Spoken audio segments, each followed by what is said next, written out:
සුබ දවසක් වේවා හැමෝටම. අද මම ඔයගලන්ට කියලා දෙන්න යන්නේ milkmade එහෙම නැත්නම් condensed milk ගෙදරදිම හදාගන්න පුළුවන් විදිහක් ගැනයි. හරිම ලේසි. ඉක්මනටම හදාගන්නත් පුළුවන්.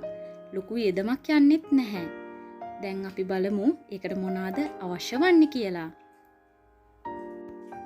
මම අරගෙන තිනවා කිරි කප් එකක්, සීනි කප් භාගයක්, ඒ වගේම බේකින් සෝඩා ඇඟිලි දෙකෙන් අල්ල චුට්ටක් වගේ ප්‍රමාණයක් තමයි මේකට අවශ්‍ය වන්නේ. මුලින්ම ඇතිලියක් ලිපේ තියලා ඒකට කිරි ටික එකතු කරගන්නවා.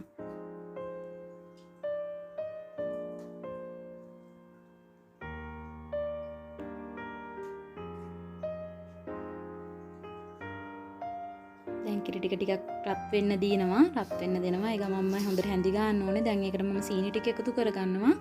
සීනි ටික එකතු කරගත්තට පස්සේ මේ හොඳින් කලවම් කරගන්න ඕනේ. සීනි ටික දිය වෙන්න. ඒ වගේම මේක කැටි ගහන එක වලකින්න මේ හොඳින් කලවම් කරගන්න අවශ්‍යයි. දැන් ඔයගලන්ට පේනවා මගේ කිරි එක නටනවා. ඔයගලන්ට පේනවා දැන් මගේ කිරි එක ටික ටික උකු වෙනවා. අපි දිගටම හැඳි ගන්න ඕනේ. හැඳි ගාන එක නැවැත්තුවොත් කැටි ගහන්න බලනවා. ඒ වගේම අඩිය කර වෙන්න බලනවා. ඒ හින්දා අපි දිගටම හැඳි ගන්න ඕනේ. දැන් විනාඩි 10ක් 15ක් අතර යනකොට ඔයාලට පේනවා මේ මගේ කිරි එක හොඳින් උකු වෙලා තිනවා. අපි මේ වෙලාවේදී තමයි මේකට බේකින් සෝඩා එකතු කරගන්න ඕනේ. බේකින් සෝඩා චූට්ටක් අපි මේ වෙලාවේ එකතු කරගන්නවා. එකතු කරගත්ත ගමන්ම මගේ කිරි එක තවත් උකු වෙනවා. හොඳට මතක තියාගන්න මේ වෙලාවේදී අපි ලිපෙන් අයින් කරගන්න ඕනේ. නැත්තම් කර වෙන්න බලනවා, නැත්තම් හයි වෙන්න බලනවා. ඒ වගේම ලිපෙන් අයින් කරගත්ත ගමන්ම අපි මේ ඉක්මනටම වෙනත් භාජනයකට අයින් කරගන්න ඕනේ. නැත්තම් වළඳ තියෙන රස්නෙන් මේක කැටි ගහන බලනවා.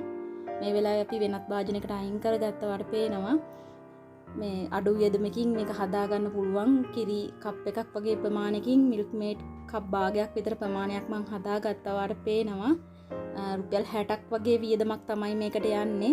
ලංකාවේ milkmade එකකට යන වියදමත් එක්ක මේ යන වියදම ගොඩක් අඩුයි. ඔයගොල්ලොත් හදලා බලන්න. කෑම වලට එකතු කරගන්න පුළුවන්. මේකෙන් කිරි ටොපි, අයිස්ක්‍රීම් ඕනම දෙයක් හදාගන්න මේක එකතු කරගන්න පුළුවන්. රසෙත් කිසිම වෙනසක් නැහැ. හදලා වෙනස බලන්න.